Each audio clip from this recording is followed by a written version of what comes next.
the challenge of the Yukon. On King! On you Huskies! The Wonder Dog King, swiftest and strongest of Eskimo lead dogs, blazes the trail through storm and snow for Sergeant Preston as he meets the challenge of the Yukon. Sergeant Preston was typical of the small band of Northwest Mounted Police who preserved law and order in the new Northwest country, where the greed for wealth and power led to frequent violence and bloodshed. But in spite of the odds against them, Sergeant Preston and his Wonder Dog King met that challenge, and justice ruled triumphant.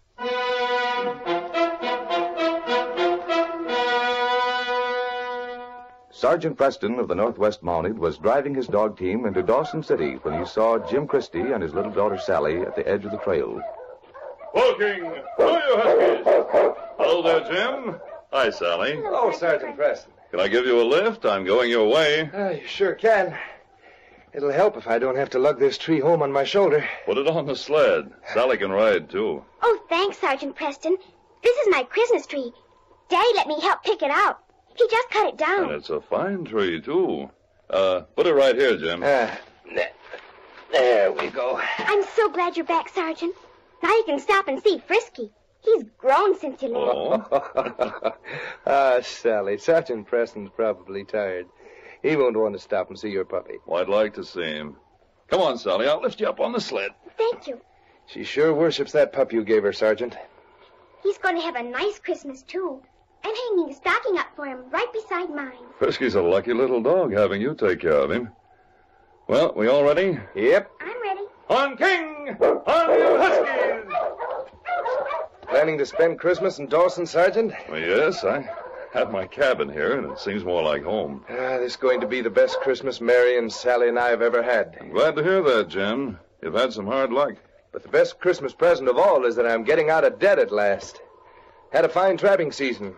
I thought I'd never be able to pay back that money I borrowed from Crane.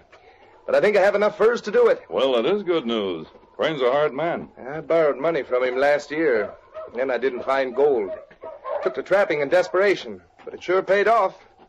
I've got enough fox skins in my cabin to pay that debt and have some left over. We'll have to have a real celebration this year. What's wrong with King? Whoa! Hi, you Huskies! Listen. Did you hear someone call? That's Mary. Come on, Sergeant. Here, King. Come on, fella. Jim, look. Isn't that smoke by your cabin? It looks like it.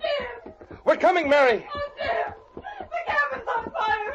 Oh, I'm afraid it's too late. Take care of Sally, Mary. Come on, Sergeant. Oh, Jim, be careful! My furs. I've got to save them. They're all in there. Easy, Jim. We'll do what we can. The whole side of the cabin is burning. That's the side my furs are in. Jim, it's too late. It's going to cave in. Don't go in there. I've got to have them. Jim, come back here. Jim!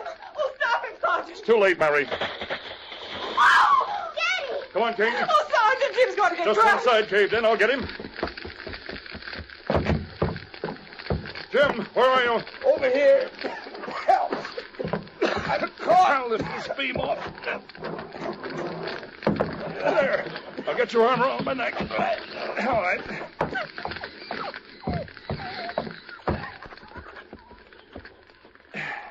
Well, there we are. You all right, Jim? Oh, thank heaven you got him out of there. My leg. Oh, Daddy, you're hurt. I'll get the dogs in the sled. Look, Sergeant. King brought Frisky out of the cabin. Good work, boy. I didn't see him. King came after me. Frisky, are you all right? Oh, thank you, King, for saving him. Jim, your foot. He's quite badly hurt, Mary. You'd all better come over to my cabin. There it goes. Our cabin. And all the furs destroyed. I can't pay Crane.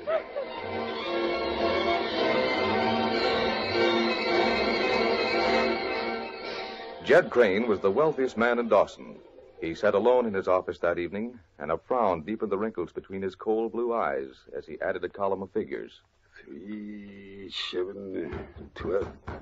Come in. Did I see you a minute, Crane? What do you want, Jake? I just heard some news I thought might interest you. Yep. Jim Christie's cabin burned down this afternoon. Jim Chris. What happened to them furs? All of them burned. Nothing left at all. He said he intended to give them to you. If all the rotten luck, I was sending after them tomorrow. You sure this ain't a trick? Maybe he hid him somewhere and started the cabin afire himself. Oh, no, they was in there all right. Jim got hurt trying to get them out. Yeah. I'll have to wait another year till he pays me what he owes me. I was sure a fool to take a chance on him. It's kind of hard on his family, just before Christmas and all. They'll live through it. Boys was talking about taking up a collection for him. Well, don't come to me for anything. It's present enough as far as I'm concerned not getting my money. This Christmas business is a lot of sentimental bosh anyway. Well, it's just for the kid. Nobody cared about my Christmas when I was a kid. It was just another day. Another day in a lousy orphanage. You mean you never got any presents? Presents? Yeah. Yes. Yep, I did get a present once. Yeah? It was Christmas time. Little girl visited the orphanage with her pa and ma. We thought they were looking for a kid to adopt. Well, Out of a clear sky, she come up to me and handed me a toy dog she was carrying and said, "Merry Christmas." land sakes. It was the first present I ever got. I cried over the thing in bed that night. Carried it around under my shirt for a week. And I waited and hoped. Well, they didn't adopt the kid. My. He never came back. Then one day I threw the dog away. As far as I could throw it. And I always hated Christmas. Shucks. Well, you've made up for it since. I'll say it did, by being as hard on everybody as he was hard on me. It's the only way. Well, the boys was all talking about giving something for the kid's sake. Of course, now, if they was all to give enough, say each give a gold nugget. Yeah, they could start Jim up in business again. Say, maybe they would be fools enough to. It might be worth a try. What are you talking about? Jake, I'll start the ball rolling. Enough nuggets to trim the tree around the top. I'll give the first nugget, a big one, the size of my thumbnail. Of course, Crane, you ain't thinking that maybe you'll get your money if Jim gets enough nuggets to pay you. I never give it a thought. Now, Jake, here's a chance for you. If you ballyhoo this thing right and Jim does get enough to pay me, I'll give you 10%. It don't seem quite right somehow. Of course it's right. Otherwise, he's going to have a big debt hanging over his head. Might take a year to pay off. Oh, it'll take more than that. He won't be able to work for a long time with one foot crushed. Well, if you collect enough, he'll have something to live on, maybe. After he pays me. Tell everybody I thought of it. Enough nuggets to trim the Christmas tree. And I'm starting it by giving the biggest nugget of all.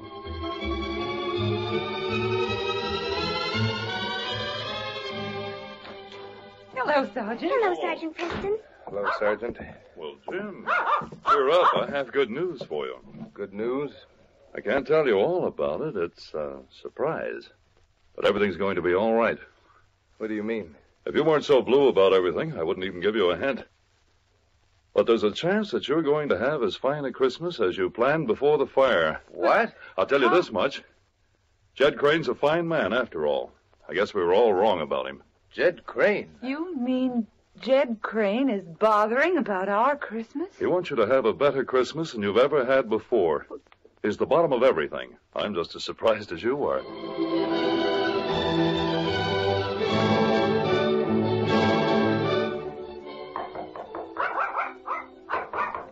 Come in. Mr. Crane? Yes.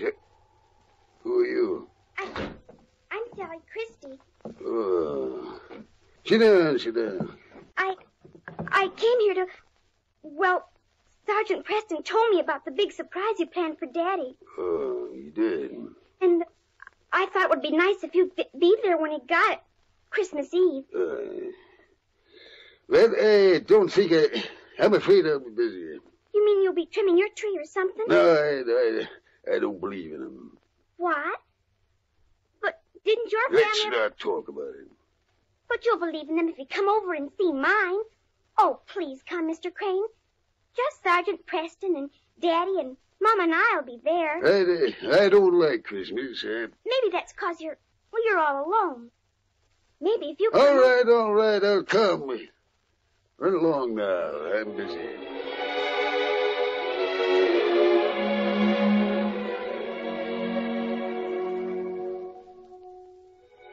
The soft light of the candles on the Christmas tree was reflected in the nuggets that hung like drops of gold from its branches. Sally smiled as she looked at the happy face of her father, and Mary and Sergeant Preston lifted his chair near the tree. Then she noticed Jed Crane off in the corner by himself. His wasn't a happy face. His eyes had almost a desperate look, and Sally suddenly felt sorry for the old man. She left the others and went to him quietly. Mr. Crane. Yeah? Could I sit on your knee? Well, sure. There you are. Isn't it a wonderful Christmas tree? It's, yep, awful pretty. Doesn't it make you believe in Christmas? Just a little. I guess so, a little. You've been so good to us. Daddy's so happy again. No, child, I ain't. Sergeant Preston said you started everything. Mama says my stockings will be full of presents in the morning. I'll bet that's a fine feeling to find a stocking full of presents on Christmas morning. Did you like it when you were a little boy? I don't know. Let's not talk about it. Mr. Crane, I want to do something. I want to give you a Christmas present. Me? Oh, no. The trouble is, everything we had was burned except, well, the only thing I have to give is Frisky.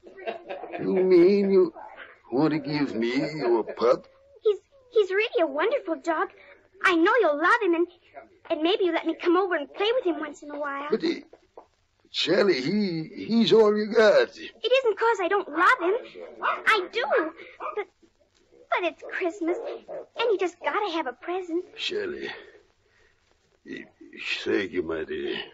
Merry Christmas, Mr. Crane. Sally, wait a minute. Don't go. I have a better idea. You know, there's another present I'd rather have. Another present? But I wish you'd... Well, maybe this sounds kind of funny, but I wish you'd kind of adopt me for a sort of uncle. Adopt you? Why, that'd be wonderful. I haven't any uncles, and you belong to our family. Yep, I'd belong. Of course I'll adopt you, Uncle Jed. You keep Frisky and bring him over to my house once in a while. And someday I'll tell you a story about a little boy and another little girl and a dog, a toy dog. But that story ended different. He wasn't adopted. What are you talking about? I just adopted Mr. Crane. He's my Uncle Jed. Why, Sally. Your Uncle Jed? Oh, fine, Sally. Well, welcome to the family, Uncle Jed. If Jimmy, being as how that money you owe me is all in the family, we're going to forget all about it. Why, I don't know what to say. Didn't I tell you, Jim? Isn't this the best Christmas you ever had? You're the king, and Frisky thinks so. Sergeant Preston, that's the first time that dog of yours ever wagged his tail at me. Why, he's just trying to say what we all want to say. Merry Christmas, Uncle Jed.